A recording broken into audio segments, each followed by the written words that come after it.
তারপর গরমের ছুটিতে মা বেটা মিলে গিয়েছিলাম পাহাড় দেখতে। এনজিপি পৌঁছে দেখলাম চারদিক বৃষ্টিতে ভেজা ভেজা অবস্থা।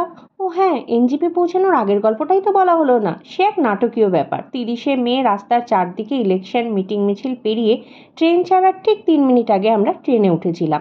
আর ওইদিকে তাড়াহুড়োর চোটে প্ল্যাটফর্ম টিকিট না কেটে ঢোকার জন্য ঐনিকের বাবারও 250 টাকা ফাইন হয়ে গেছিল। কিন্তু তাতে ঐনিকের কি, ঐনিক ট্রেনে উঠতে উঠতেই নানান রকম খাবার শুরু করে দিল।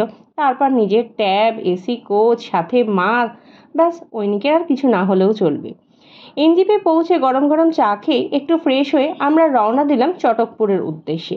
যাওয়ার পথে টি গার্ডেনে দেখা পাওয়া মাত্রই চটপট নেমে কতগুলো ছবি তুলে নিলাম।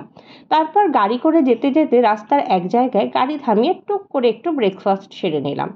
সকালের দুধ ওটসের পরিবর্তে আজকে জুটল ম্যাগি আর সাথে পাহাড়ি চা। ঐনিক তো বেজায় খুশি। ওর হাত ইসপিস করছিল এই পাহাড়ি লোমশ কুকুরগুলোকে আদর করার জন্য। ব্রেকফাস্ট সেরে আমরা আবার চটপট গাড়িতে উঠে বসলাম। এরপর আমরা গেলাম রোহিণী ইকো পার্ক। খুব সুন্দর একটা জায়গা, যেখানে পাহাড় রয়েছে, লেক রয়েছে, চারদিক সবুজে মোড়া, একদম জলছবির মতন, সাথে বোগেনভেলিয়া ফুল রয়েছে।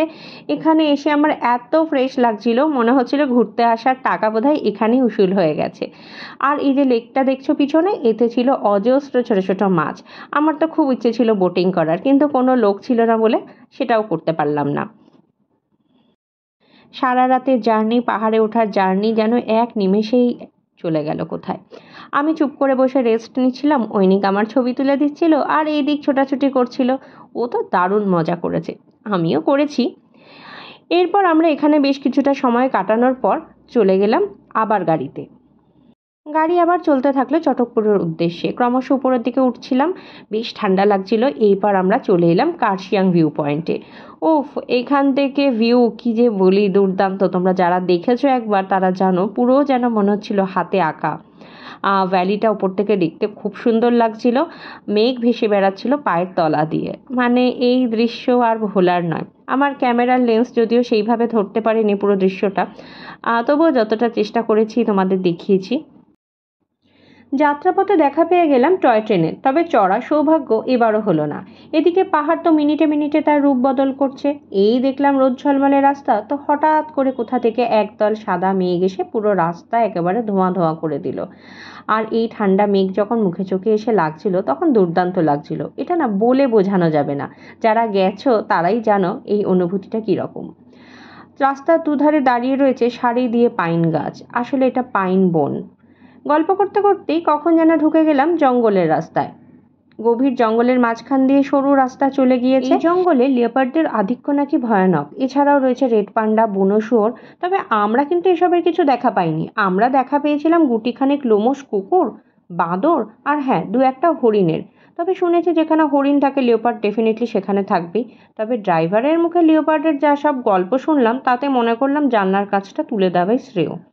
তবে চটকপুর যাওয়ার রাস্তা যে কী ভয়ানক খারাপ অবস্থা তা তোমরা এই ভিডিওতেই দেখতে পাচ্ছ। হ্যাঁ, মানলাম অফ বিট, তা বলে এরকম প্রাণ হাতে নিয়ে যেতে হবে? মানে এর কাছে লিওপার্ড বা বুনো শুয়োরের ভয় তো কিছুই না। গাড়ি আমাদের 45 ডিগ্রি অ্যাঙ্গেলে একবার ডান দিকে একবার বাঁ দিকে, এইভাবে পুরো কোমরের কলকবজা ঢিলে করে দিয়ে অবশেষে বিকেলবেলায় আমরা হোমস্টের কাছাকাছি পৌঁছালাম। প্রায় মনে হচ্ছিল গাড়ি বোধহয় এই খাতে পড়ে যাবে। মানে সারাটা রাস্তা আমি মহামৃত্যুঞ্জয় মন্ত্র জপ করছিলাম। তাতে আমার গাড়ির বাকিরা এবং আমার ছেলে বেশ হাসাহাসি করছিল। সে করুক, কি অসুবিধা নেই, নিরাপদে পৌঁছানো নিয়ে দরকার।